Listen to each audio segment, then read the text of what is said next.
Hello, my loves. Today is a very exciting day because I'm about to watch Prima Facie, and I'm only 99.9% sure that that's how you say it, so I'm sorry if I'm mispronouncing it, but Prima Facie with JODIE Comer. I am a huge JODIE Comer stan. She is a god. I worship at her feet. I first met JODIE when you guys convinced me to watch Killing Eve and fell madly in love with her. And then we did The Last Duel and Help and Free Guy. And I think that was the last JODIE Comer video we've done since. So it has been a hot minute. We are definitely ready for some JODIE. I don't know anything about what I'm about. Well, okay.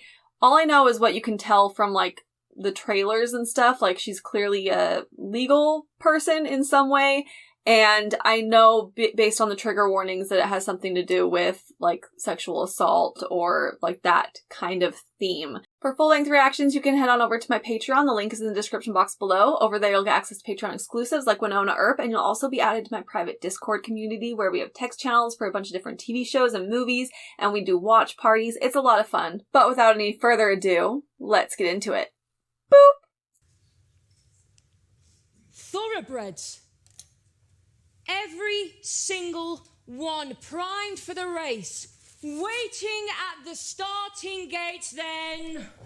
All rise out of the stalls, ready to jump when the prosecution falters poised. Watching, waiting, nerves taut, mind operating on 10 tracks at once. Careful, this is a measure of your skill set, the calm before, and there it is. Yes! My client, big guy, looks stunned. He doesn't quite know that I've won a point, but he feels the shift. My client hates the witness, but for me, the witness is just the witness. The judge looks at me. It's your witness, Miss Ensler. Yes, the witness is mine. Courtroom silent, charged, waiting for me, the thrill of this. Play it cool! Play it cool! It's yours, you're holding it in the palm of your hand. Play with it. Stretch it out. Cross-examination. It's the best part. All instinct. Ask the question. Repeat the answer. Repeat it again. Let him think I am getting mixed up, that I'm a bit slow in understanding what happened. Then I repeat the question. Watch the witness relax. Shoulders roll back. This one doesn't seem to know what she's doing. Judge, expressionless. Let the witness talk. Over-talk. Let him clarify. Good. Thanks for that. I wasn't sure. Oh, this. It relaxes him. He is now not careful, not afraid, no longer. Vigilant, he says something inconsistent. Nodding. I'm nodding while he digs himself in deeper. I see the prosecutor put a finger to his own forehead. He knows and I know, but the guy about to bury himself, he talks on and on. Judge's face, a mass, but the judge knows there is blood in the water. And I let the witness swim on. No one can help him, and he swims right into it. I have full body chills right now. This is intense. The judge and the other lawyers, they know what's coming, they know. They cringe for him, but they love it! Gallery, no idea, and him. In the witness box, the one I'm talking to, no clue. Still, no fucking clue! No fucking clue! One more question, I hope you don't mind. It will help me get the full picture. Was that an eye roll from him? Perfect. If he wasn't so sure, so cocky, he'd feel it. Danger. Something is about to go down, but no, he's in his element. I stop moving. I stop paper shuffling. I look right at the witness. I ask my question. A strange flicker across his face. He glances quickly to the prosecutor. Prosecutor can't say anything, but his eyes are straining, trying to say, don't. Keep your wits about you. Don't fall into this trap. Then bang! I fire 4 questions like bullets. Bang, bang, bang, bang. Face shook. Utter annihilation. You fucking idiot! Watch the witness sweat. Silence. My eyes are on the witness's face. The prosecutor sits at the bar table, head down. It's all over now. He knows it, I know it, the judge knows it, the witness is about to really know it. Your Honour, the witness is not answering the question. Sweetest voice ever. The judge reminds Mr. Bateman that he must answer the question. He's cornered, he is fucked. His head is down. I smile benevolently. Is it a yes then, sir? So you agree with me then? Thank you, Your Honour. I have no further questions. The witness walks past me, flashes me a look, utter confusion. What just happened? It's not emotional for me. It's the game of law. I stand up again, completely professional. I submit there is no case to answer. Call for a dismissal. It is all over now. Oh, I pack up my files. Not thanks to the counsel for the prosecution. Don't make eye contact, blah, blah, blah. She's fantastic. I'm barely breathing. I don't know how she's breathing. I'd be so exhausted already. Santa! Outside the courtroom, he's free. He gets to go home, his mother is weeping. Today I was a winner. Today I came first. Outside the court, I call Alice to debrief on my case. Someone else picks up. It's Jules. He asks me how it went. I won. What's new, he says. Catching the train to Liverpool, and I finally start to let it go, the adrenaline. I listen to some music. It's a long ride to Mum's, and the gloss of this legal life melts into my seat as the train makes its way to where I started out. I walk up the high street, stop at the corner shop, pick up Mum's favourite drink, a big bottle of Fanta. Mum is in the kitchen when I get there. Little brother Mick can't hear me, he's playing his PlayStation. Older brother Johnny is in bed. Me mum lights up a ciggy, tells me the Fanta isn't sugar-free. Fail! Fail! I won a case today. Oh, you got more criminals out on our streets then, did ya? No fucking point replying. She goes out to her room, comes back, hands me a hot pink shirt. I saw it on sale. It looks like what a lawyer would wear. It's not! It's not! She is tentative. Do you like it? I love it, Mum. I stop chopping. I put it on for her right there in the kitchen. First day. University Law School. 200 faces each, with 3 A stars at A levels. I mean, all of us on almost perfect scores. I look around, secretly fearful that perhaps I fluked it, that someone's going to burst through the door of the induction hall, call out my name and say, "There's been a terrible mistake." The dean stands telling us, "You are the creme de la creme." She actually said that. You will be the ones to change the country. But look to the person to your left. We do. Me, I'm shy. Guy on my left is bloody gorgeous. Now look to the person to your right. The girl on my right has a haircut that screams private school. But she gives me a warm smile and then pulls a funny face. I let out a small noise that is a laugh. One of the 3 of you will not make it, yes. You are all in competition with each other. You are not friends. The game starts now. Out of those of you who even make it to the bar, only 1 in 10 of you will get pupillage. Only 5 of those might get silk. And only 1 has the chance of being a judge each decade. I look to the boy to my left, Benedict. Wow. Of course he's called Benedict. He glances at me. He has already dismissed me. Fuck you. Never assume anyone is telling the truth, even yourself. There is no real truth, only legal truth. Don't trust your gut instinct, trust your legal instinct. Instincts can be wrong. Never assume you're telling yourself the truth.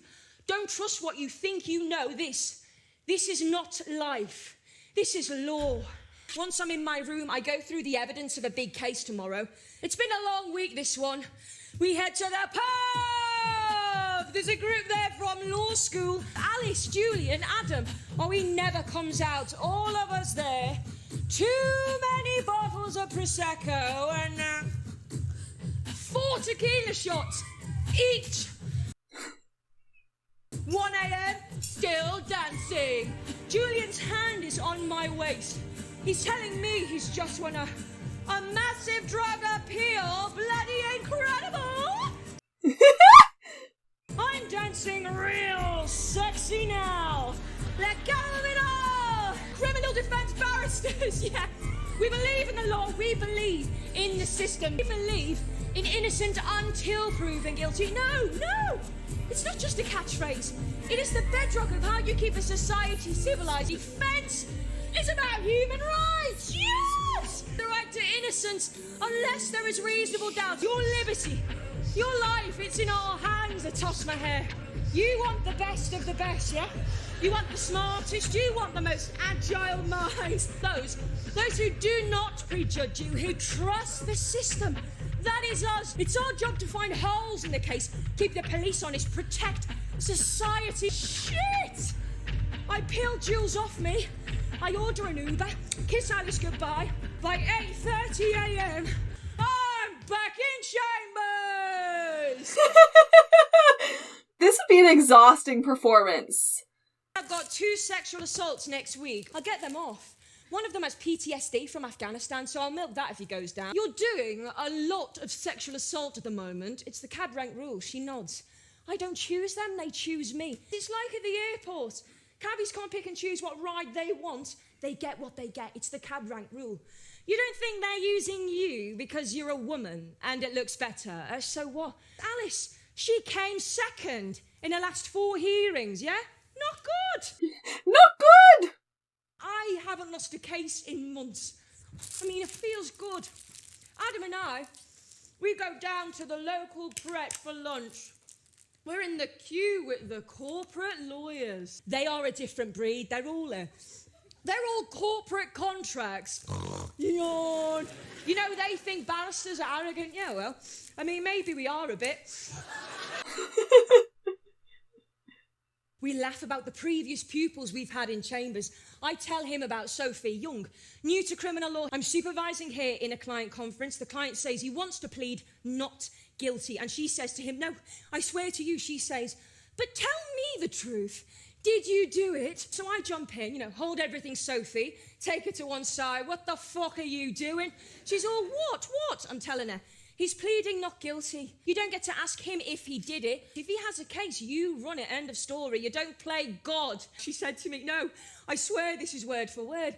But what if he did it? Would I still have to defend him? Did she apologise? Are you kidding? She left and she never came back. Oh, Adam and I, we got voted the best criminal senior junior defence barristers in chambers. Well, I mean, I have to admit, Adam is the best. Everyone knows it. And Adam cross-examines so politely. I mean, when he cross-examines a sexual assault victim, an alleged victim, he gently moves them into thinking he is on their side. He never goes in for the kill. He lulls them with sympathy and then analyses their answers. His view is there is no need to cause pain. If there is any doubt, then it's about uncovering it.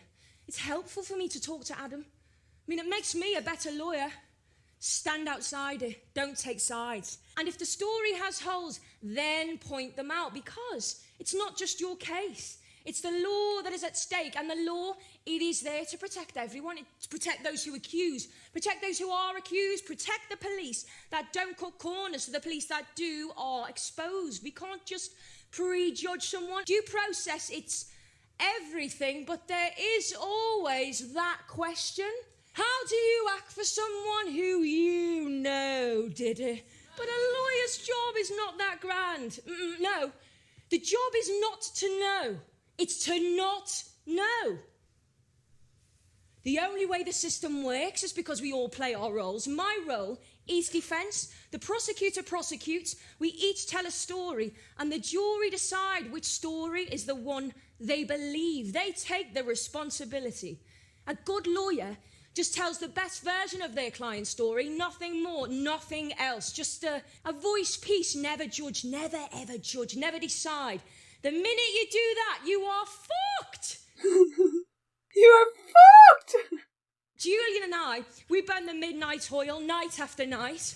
Julian comes in, asks me about his GBH case. We head to his room so he can pour us each a vodka. Jules's eyes are on me. Too much vodka, whoops! I find myself kissing Jules. He has not a look I would usually find attractive. He's all clean and well pampered. We fuck on the corner sofa in his office. We laugh about the cliche we are.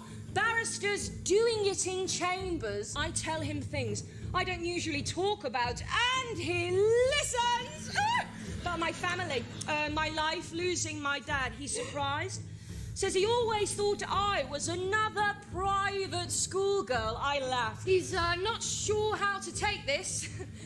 Am I mocking him and his people? And his people? We dress. I order an Uber. He gets in the car with me. You're coming? Or I could, I could not, if you prefer. Well, I need to sleep. I never invited you.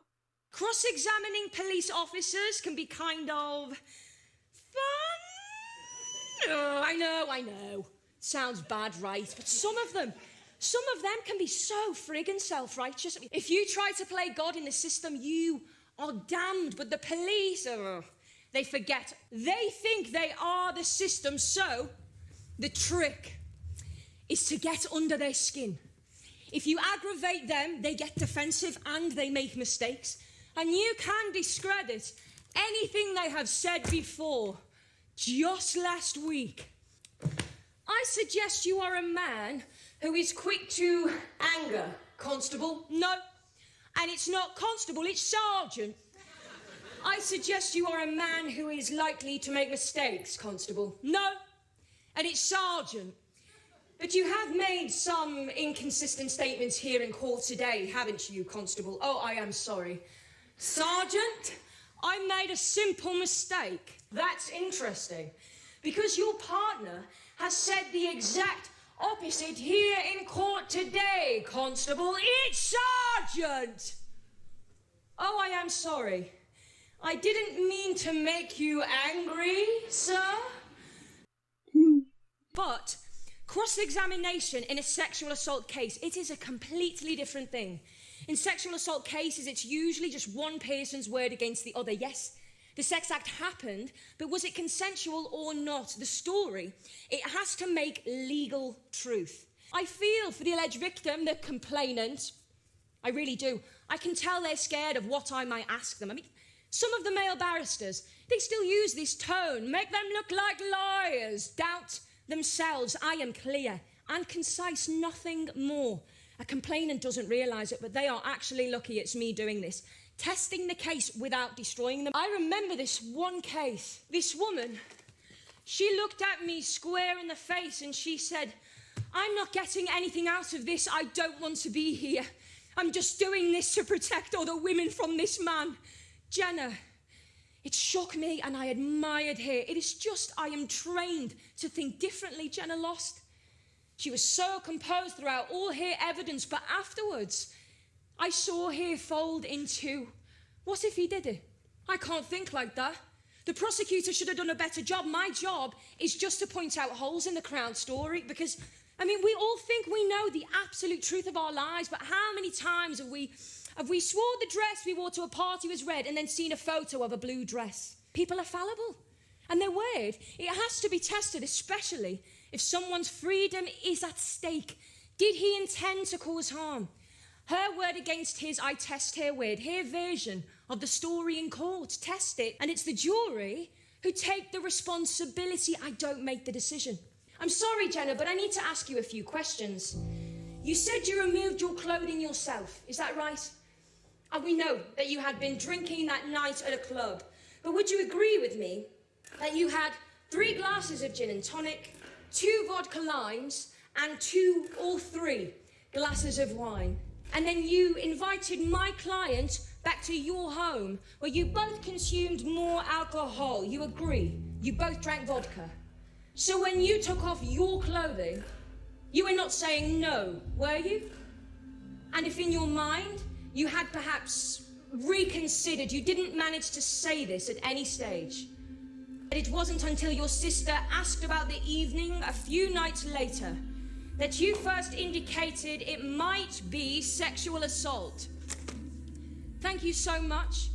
I am sorry if I've caused you any distress. You understand, my role is to ask questions that can shed some light on the evening. Call Mia in a different time zone. Oh, she's in Australia. I tell her everything about Jules. She laughs. She thinks I'm falling for him.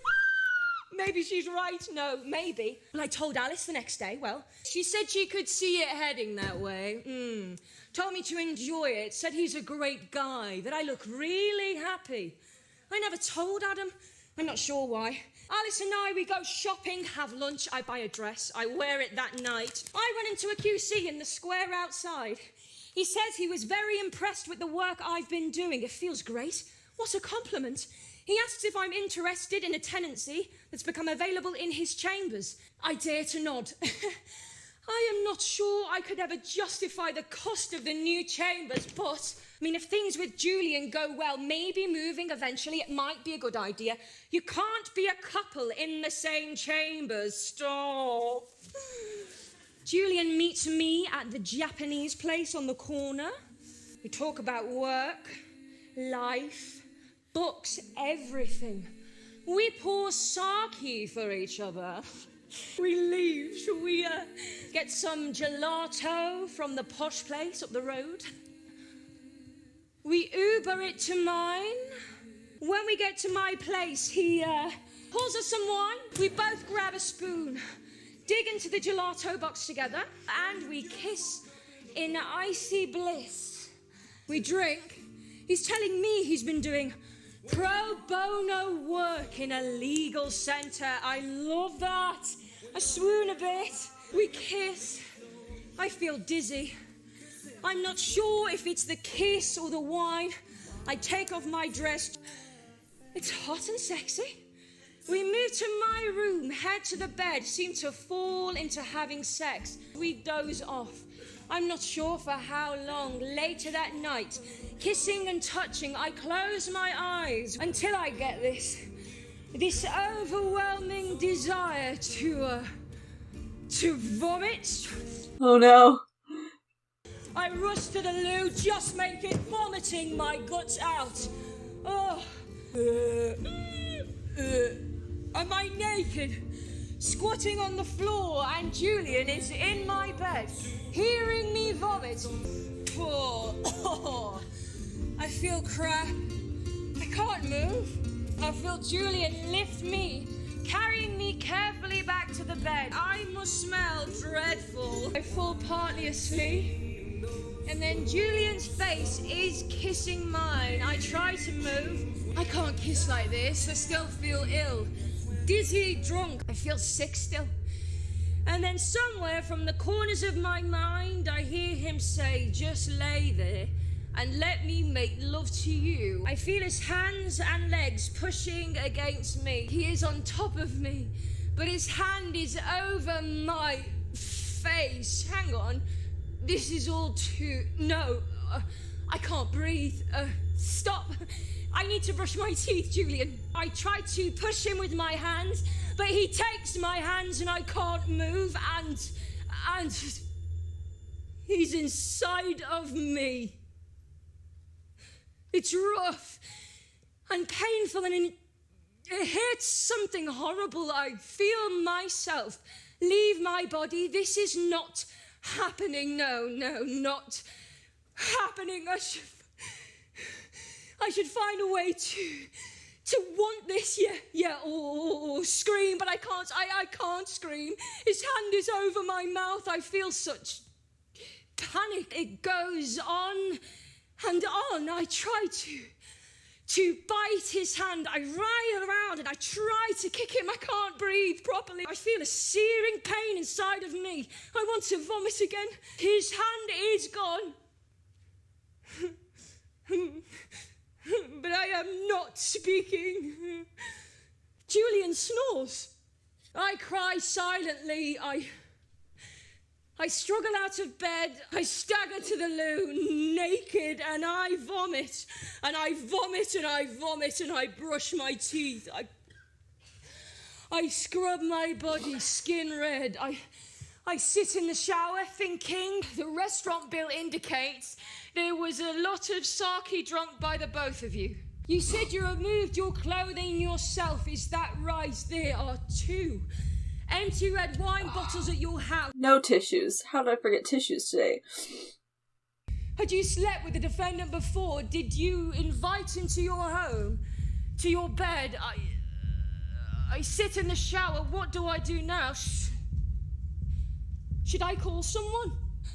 I dress in clothes that I have in the spare room. Summer clothes, because I am not going back in there. I clean up the living room, even though I know I should leave it in case. I see me. I see my life, the one I have built, my career. My career, what do I do now? What do I do now?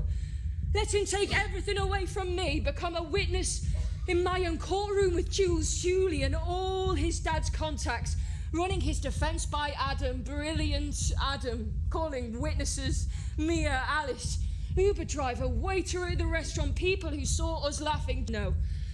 No. This is the legal truth. This is how the law tries to understand. No. I can't do it. I don't know what to do. I leave my own place. I'm not sure why, where to go. I wander down the street. I walk for 3 hours until I cannot walk anymore. I come to a cab rank. I get in the first taxi.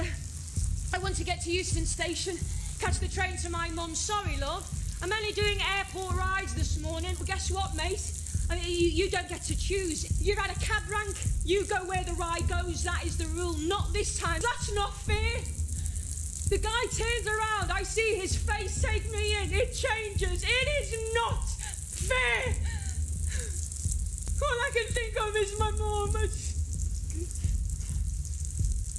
I just want to be home with her.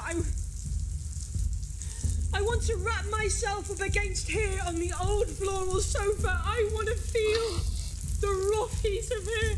Legal instinct tells me this is a losing case, but I asked the cabbie, can you take me to the nearest police station, please?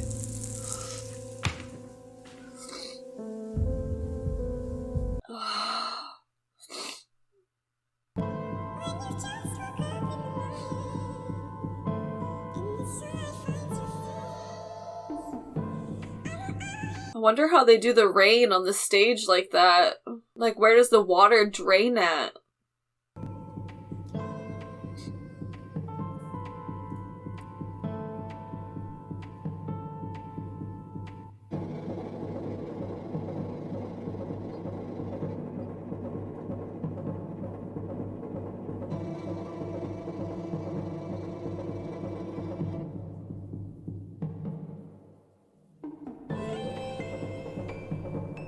So over 2 years. This is me. Moving through the doors in a London Crown Court. This is me. Detached, objective, this is me. This time, no lawyer's ID, no easy pass, just me. Walking to the lift with the witness support service. This is me. Tessa Ensler. This time, no barrister's wig, no robe. This is what it feels like. Same court, no armour. I've been waiting for 782 days, and now today is the day. 3 years at university, 1 year at bar school, and 7 years of practice. I have always believed, and now, I need to know that I was not mistaken, that I can still believe in you, can believe that you will show me that before the law there is justice. But I am here, and you look so different from this end. The prosecutor, Richard, he comes into the room. Richard Lawson, I'm lucky he is well respected. He knows the law, and here we are. In a London Crown Court. Today is 782 days since the first day at the police station. The officer was a big guy. I was led into an interview room. I've only ever seen video footage of rooms like this one. It's different when you're in here. I'm cold, shivering. I want to ask for a woman. I need to, but I don't want to get the big officer offside. He must have read my mind. He's telling me I can come back when the sexual assault unit is on, or a woman on duty, but I want to get it over with. Then the questions start. Yes. Tessa Jane Ensler? No. No, thank you. Yes. Yes, I recognise I'm being recorded, yes. Something happened to me. I was just... last night, this morning, I was sexually assaulted, and I wanted to, yes, he is known to me, Julian Brooks, relationship, sort of, no, last night it wasn't the first time that we'd been together. We hadn't defined anything, so no, not a relationship, no. This is where I have to describe the rape. I don't want to be a victim damaged, no. I want to be a survivor, but I can't look at the officer anymore. I don't know. I don't know. Humiliation, distress. The officer wants my phone, no. I need it. It's my family, friends, my work. The officer gives me a look. I know I am being difficult, but he tells me a car will take me to the Havens, a forensic medical examination. I have to tell him it might not come up with much because I had a shower straight after. Oh my God. I am a fucking idiot. I've had a shower. I have washed everything away. I mean, what if he says we did not have sex? How can I prove no? Richard asks me a question. Something about being ready, calm. This is me, waiting for the court to call the matter with Julian's name on it. The Queen v. Julian Brooks. I sit here, waiting till I'm allowed in. Richard has to return to the courtroom. He puts his hand on my shoulder. I flinch. Can't help it. Hospital bed at the Havens, the forensic medical examination. Name, please. Tessa Jane Ensler. My phone beeps. A text. Oh my God, it's him. It's Julian. Where are you? Don't tell me you've gone into work, Jay. Kiss. The phone feels contaminated. I delete it. Instantly regret deleting evidence. What is wrong with me? I keep doing this. I should have given the officer my phone. I go cold. He is still at my fucking flat. It beeps again. P.S. Hope you're okay after everything. I'm heading off home. After everything, question mark, I'm confused. Is he worried about himself? About what he did this time? I am smart, I saved the text. It's 8:30 a.m. and a woman with gloves is examining my vagina. Photographs. Eyes on the ceiling, gritted teeth. She is done. I will not cry. She asks if I have somewhere to go, someone to be with. I don't know. The nurse calls the police officer in. The big officer says he'll take the forensic evidence with him. He'll be in touch. Are you going to arrest him? He can't just get away with it, can he? Pretend it didn't happen. I want him to know what he did. I don't want a text asking if I'm okay. I am not fucking okay. I am not okay. Then he says, the Crown Prosecution Service will decide if the case is good enough to go to trial. I know this. Of course I know it, but it is like a slap. I don't get to decide, no. No, my life is in the hands of the police, the CPS, the court system. I have no control. I am scared. But there is this person inside of me, that girl who fought and fought to be seen. She is brave, and if I do nothing, I think I could lose her.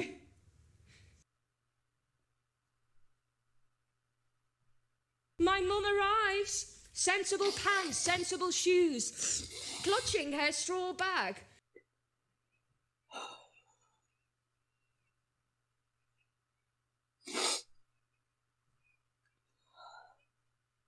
She looks so afraid, and she is here because of me. Everything feels like my fault these days. Berating myself. You didn't scream or kick enough. You just froze. What is wrong with you? No, you're pathetic. Julian, he is a good barrister. He does lots of pro bono work. What are you doing to him? What if he really thought you were consenting? I dig into my thighs with my nails, make myself feel the pain. Come on, Tess. The law says you cannot do this to a woman. You can't hold her down, keep her trapped while you push yourself inside of her. You can't rape and then pretend it was consensual, can you, Mum? She looks so worried. She looks so old now. Deep bags under her eyes. She gets up and she completely engulfs me in this gruff hug. Be your strong self. Don't let the bastards get you down. Even if they get away with it, you don't let them ruin. Oh, Tessa.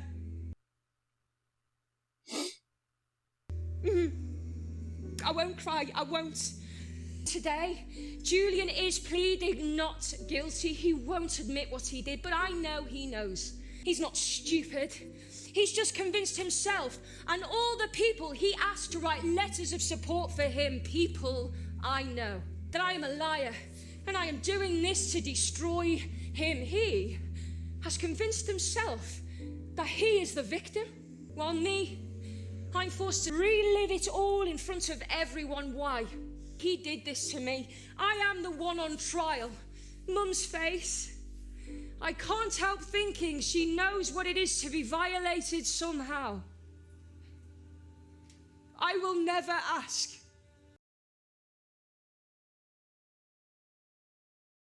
Richard, he is in the courtroom.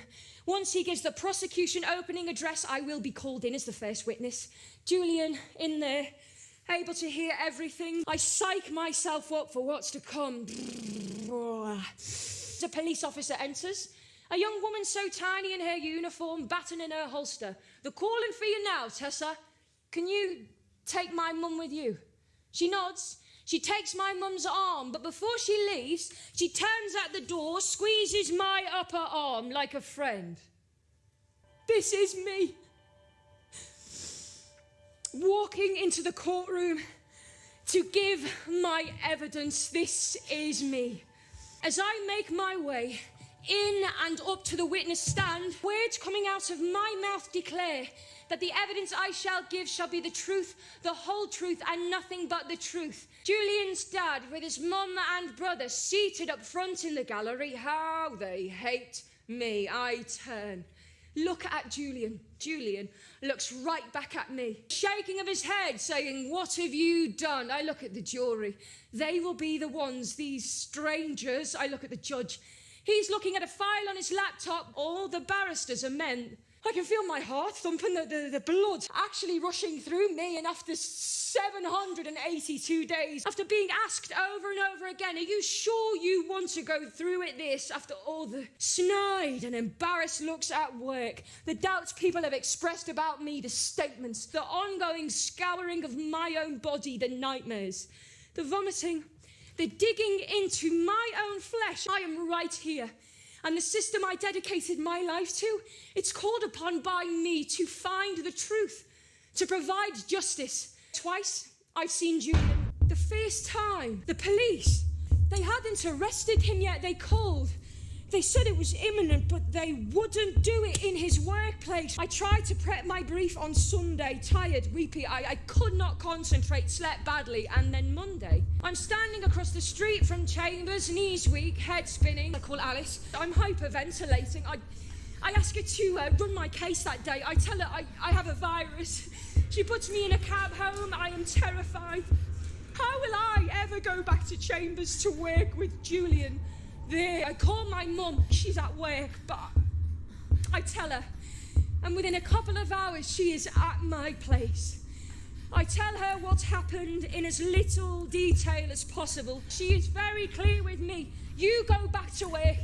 You do not let this ruin everything you've worked for. This is your job, your income, your career. I try again on Tuesday. I managed to make it inside Chambers. I head to the photocopier and I smack bang run into him. Hey, are we good? I guess my look says nah. Look, Tess, I'm sorry if I've upset you somehow. I can barely remember. I drank so much. We both did. We could put it down to that and this whole thing would go away, wouldn't it? Yeah. Couldn't I just put this down to a really bad drunken sex night? My voice is screaming, but only inside my head upset me. Somehow you raped me. Suddenly Alice is upon us, and then I am photocopying. The second time I have to face Julian is after he's been arrested. It's an afternoon court foyer. I know I should just walk past him. We are not supposed to speak. How could you do this to me? He is convincing. I really like you, Tess. I held your hair while you vomited, for Christ's sakes. But this, what you've said, are you out of your fucking mind? You are not a victim. You know, if you continue to go through this, you are going to destroy my career. You do realise that, don't you? He walks away. I go to the bathroom. I lock the door. I vomit. And I wash my face. And I cry. And I cry. And I cry. Richard clears his throat. Gives me a sympathetic smile. And then he is all professional. In your own words, can you please tell the court about the first night you spent with Julian Brooks? I hear a snicker. I involuntarily dart my eyes out to seek who it is. There are extra people in the gallery. Julian's friends, old school buddies, uni mates. This is them showing support for one of their own. And after the vodka, in Mr. Brooks's office, my mum hears how her daughter had sex with a man in an office on his sofa. Turning to the night in question, can you please tell the court, in your own words, what happened? I feel anxious. I speak. Japanese, gelato, Uber, my place wine, having sex earlier in the night. And then I have to speak about the vomiting in the bathroom. Was I naked? How long was I there? Julian carefully carrying me back to the bed. I answer the questions aloud. In my head, I am cross-examining myself. I am using my own defence skills to doubt my very own story. I realise I've been doing this for 2 years and 52 days. Dig my nails into my palms. I will not freeze up this time. I will not question my memory. I know what happened that night. Then Richard, the rape. Did you make it clear to Mr. Brooks that you were not consenting to sex? Yes. I did. I said no. Stop. I tried to push him away. Did you say anything else? Scream. I tried to, but his hand was over my mouth. Then what? I froze. Then pain. Searing through my body. Shock. Dissociation. It's happening even now. More questions, more details, more humiliation. This is me. Giving my testimony in court. I look up, I see Alice and Adam at the back of the courtroom. Oh, it's been so long since I've been in touch with either of them. I've been working at the new chambers for over 2 years now. Adam, he wrote me an email telling me he believed me. Wrote that if I needed him, I should just call. I never did. Why? Why didn't I reach out to Adam? Was I ashamed? Yes, and I know more than anyone that this next part, it is where the real work is done. The defence counsel stands slowly. This is it. The cross-examination by the best QC money can buy. Thoroughbred. And bang! Yes, no, I think so, no. It was the second time. Yes, I think so. Sorry? No. Yes, I'm sure. I don't know. I feel hot. I don't know. I vomited. I don't know for sure. Yes, I did like him at the time. I only told 2 friends, Mia and Alice. Richard looks worried. My throat feels dry. That it's me again. No. I think I could have walked back to the bed. No. Well, I know because I walked to the shower after the Richard is saying something. Sits down. QC is back to me. They haven't made their major defence arguments, but I can feel them coming. And when the first of their points arrive, I am dumbstruck. Sorry. What are you saying? No. No, it was not my hand on my mouth. What, my own hand? No. It was Julian's hand. My breath, yes. But no, that's not what happened. I didn't want to have sex. I felt sick. No, you're wrong. I didn't want to have sex because I felt awful, not just because my breath was sour from vomiting. No, I remember it very well. I did not put my hand on my mouth to protect Julian from my sour breath. No, but then all of these questions about Julian's arms, his hands, which one was holding down which of my wrists, and I realised they're trying to say that if Julian had one hand on each of my wrists, then he had no extra hand to cover my mouth. So I was mistaken. I could breathe. In fact, the hand on my mouth must have been mine, just saving Julian from my bad vomit breath. If it was my own hand on my own mouth, then I could have used it to push Julian away. Or I could have removed my own hand from my own mouth and just screamed. My mind is messy. No, I tried to get away. I told him. I said no. I struggled. It was his hand on my mouth. I can feel a terrible wrong being done to me right now, that this line of questioning, it's making me look confused. The QC is saying that it's my own hand on my own mouth as if it were a game. A game. Like the game of sex at Chambers, that's what Julian said. I remember, right there in court, I remember I say he had both of my wrists in one of his hands, put high above my head. Then his other hand, it was over my mouth and nose as well. I could barely breathe. My eyes on Julian now. How dare you? How dare you? And why am I up here being made to look like a liar?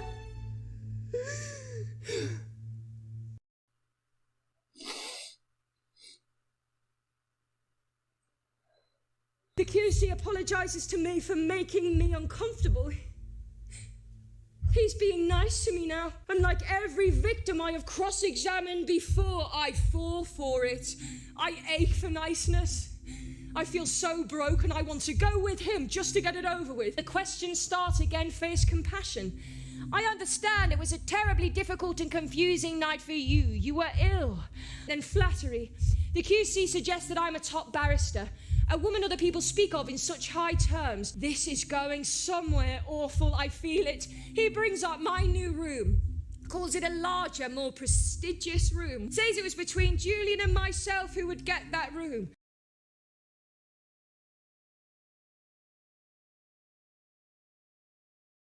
I never applied for that room. I never saw any reason to have such a large room. In my old room, it had more space in it than I've ever had in my entire life. But I see her enjoying that room now, aren't you, Miss Ensler? No time to answer.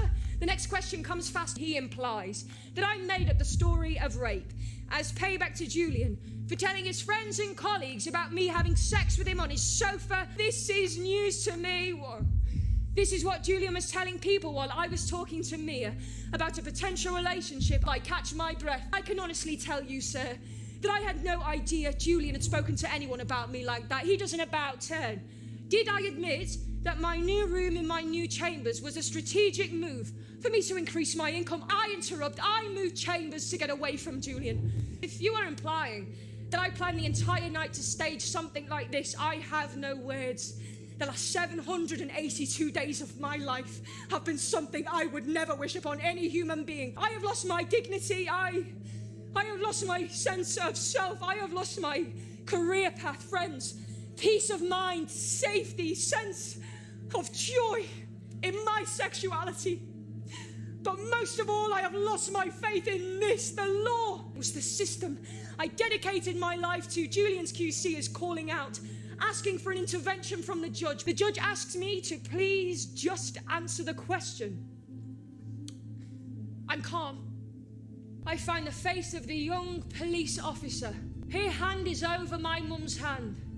I see all the women who came before me and all of those who will come after. I see Jenna.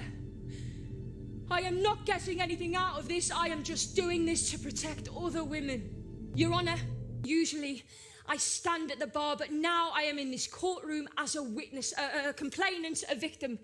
As a barrister, I have questioned women in sexual assault cases on the assumption that evidence can be delivered in a clean, logical package, and now I have seen from my own attempts here that it cannot be. I have participated in a system that has done this to women, and now I know it is not right.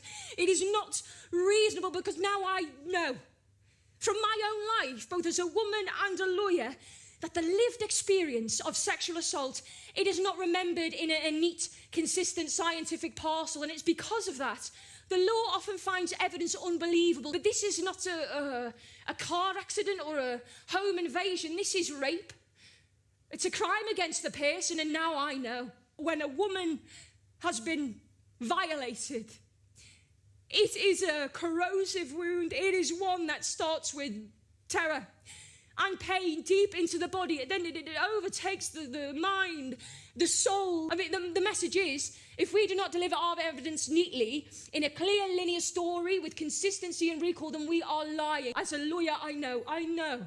The law, it cannot jettison consistency entirely, but in sexual assault cases, can we keep using it as the litmus test of credibility? Because as a victim, let me tell you, the rape and the perpetrator, they are vividly recalled.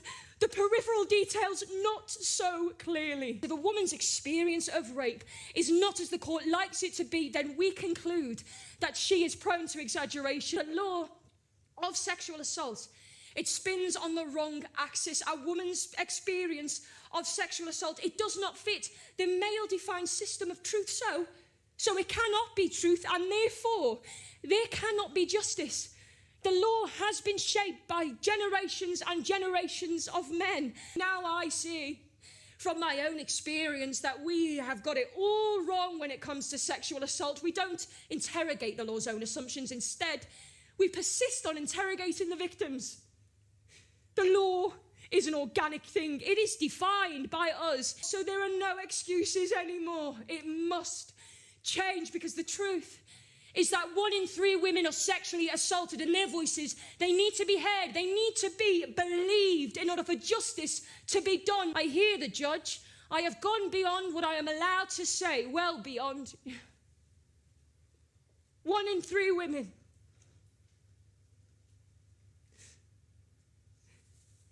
Look to your left. Look to your right. It's one of us. I feel my cheeks hot. I am so done. I see my mum. I know the jury, they won't find Julian guilty. But a weight has been lifted. I hold my head up. I see Adam at the back of the courtroom. He nods. I find the open face of the young police officer. She locks eyes with me. And in this brightly lit, suffocating courtroom, standing here in front of everyone, meeting the eyes of that one young woman, it makes me feel something good.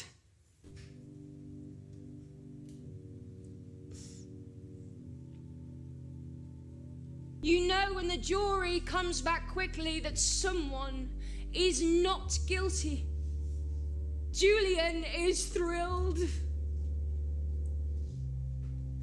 The roar from his boys in the gallery is loud, and there is clapping. The young police officer has materialized beside me. She puts her hand on my shoulder. The jury file out. Not one of them can meet my eye. All of this, and they didn't believe me. The legal system, it made me look like a liar. Julian, he will never have to say sorry, never have to admit what he did, never have. Look to your left. Look to your right. I will not be silenced. I don't know what to cling to, how to stand, how to walk out of this courtroom, how to leave this building. All that I know is that something has to change.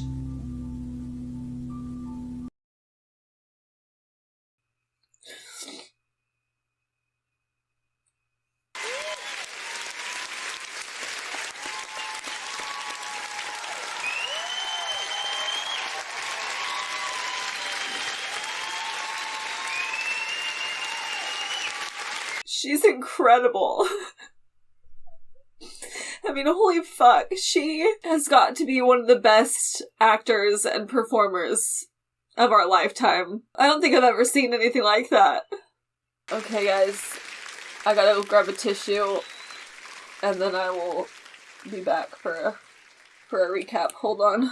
Okay, that was incredible. That was a very intense experience. I realized that I hardly talked. There was pretty much no commentary, hardly any reaction, too. I think pretty much this entire video was me just sitting stunned watching it. So, I mean, the way that she was delivering the lines and speaking so quickly, and it just was like, you know, it was just, there was no time to breathe or anything, let alone, like, have any sort of commentary. Plus, with the context of what was being talked about, you know, I was just in it. So if you're seeing this on YouTube, I'm not sure what I was able to leave in. This is probably like the shortest video ever, because there probably was not much that I could leave in. So I'm sorry about that. If you want to watch the whole thing, feel free to check it out on Patreon, but this is me warning you that it really is mostly me just sitting there in shock the entire time. So, I mean, I really can't even mentally fathom or process the level of performance that I just watched. I don't even know how she memorizes all those lines, let alone performs them like that every night, back to back. I don't know. I am just totally in awe. That was amazing. And then obviously the context and the topics discussed are very heavy, important, but heavy. I knew that it was going to have something to do with sexual assault and all of that because of the trigger warnings involved. So I knew that this was going to be a heavy watch for me as someone who has been sexually assaulted, as someone who specifically never got any sort of justice for what happened to me. This was a lot. I don't know how much of this I'm going to end up keeping in, but I am going to share a little bit about my experience. So here's another trigger warning for that. But when I was 18, I moved away to college, was very excited about it all. My mom dropped me off, and that very first weekend before classes even started, there was a party. And I ended up being drugged and raped by 2 guys. And I hid in my dorm room for a week after not leaving the room, wouldn't get out of bed, was just in shock, really dealing with flashbacks that were happening and memories that were coming back. And then after a couple of days, I had symptoms. And so even though I didn't want to leave my room or talk about what happened, I finally did have to go to the hospital. And I was very lucky that my symptoms were curable stuff. I am very lucky that I wasn't given anything lifelong. But when the male doctor and the female nurse asked me if I wanted to report it, they said that it was convenient of me that, well, first they asked me, was I sure that I had said no? Was I sure that it wasn't consensual? All of those questions. And then they said that it was convenient that I had waited a week. And after I had showered to come in and say anything, it was convenient that I had waited until there was no way for me to prove any of it. You know, like I was lying, so it was convenient for my story, I guess. That I didn't have any proof because I was just hiding in my room for a week. It was because of those comments that I didn't report or anything. that, and it is scary going into the justice system in that way. Specifically at that time, I was on probation for a marijuana ticket. I was on probation for a marijuana ticket, and was part of my probation for my plea abeyance was that I was not allowed to be at parties that had alcohol. I wasn't allowed to be at that party in the first place. And so my mind went to, I have this plea deal and I just left for college and I was trying to get into the nursing program and I was trying to make my life better. But if I messed up my plea deal at all, then the charges would go back on my record and it could affect me ever being a nurse or anything. And so if I told a police officer that I was at this party, I just didn't know if that would affect my plea deal. And so with that working against me and this doctor and this nurse not believing me, I didn't do anything about it.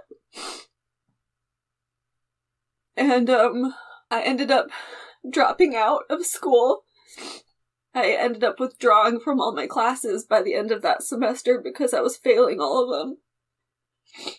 Because I couldn't go to my classes. I couldn't be on campus knowing that those two were there, not knowing where they would be, not knowing if I'd be in a class with them. So I ended up dropping out, and I never told my mom about any of it, so she didn't know why I went from being very excited to start school and better my life and everything, and she spent all this money on my dorm and all this money on my fixing up my space, and she was so excited, and less than a semester later I was dropped out and gave up on college, and she didn't understand.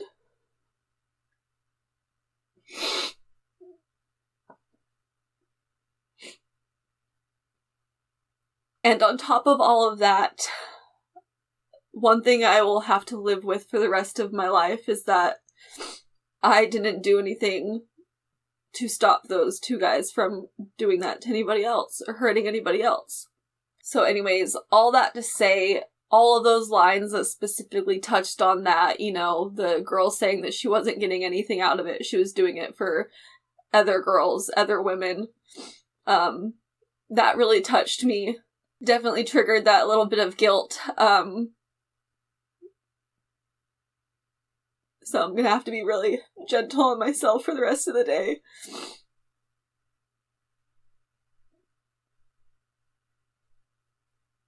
And the system is broken. It's so frustrating not knowing what to do about that or how to fix it. Because, I, as a rape survivor, as a sexual assault survivor, and as a woman, even I don't believe all women. You can't just blanket statement believe all claims made.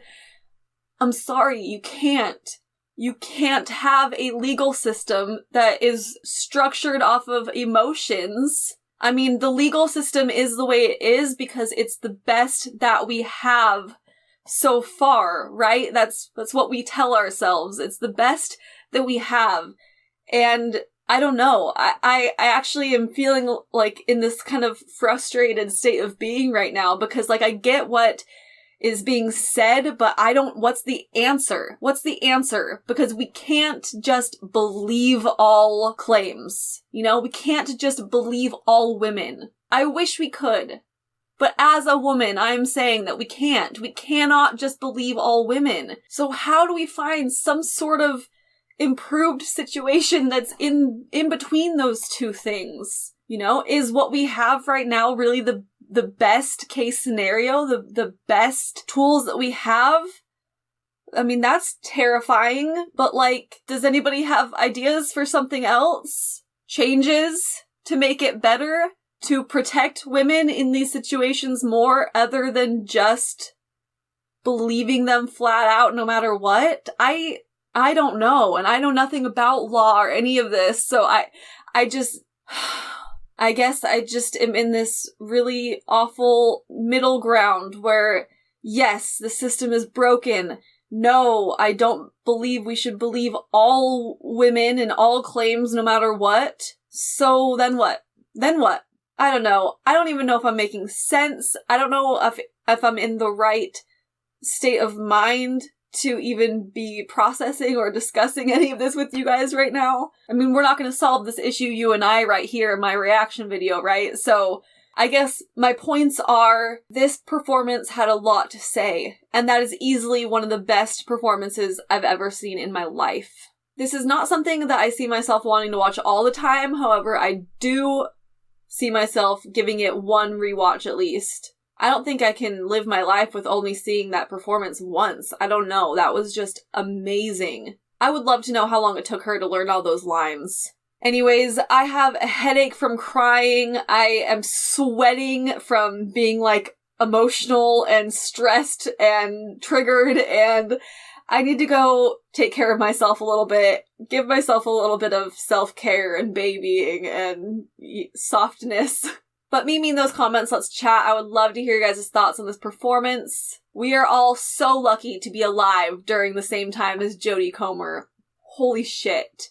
Just another reminder that my full-length reactions are available on Patreon. The link is in the description box below. If you have not subscribed yet, now is a perfect time to go do that. And while you're down there, you could like this video. I would be very grateful. It helps the channel so much. And thank you all for being here today. It really is an honor that you spend your time with me. I love you all so much, and I'll see you in the next video. See you later.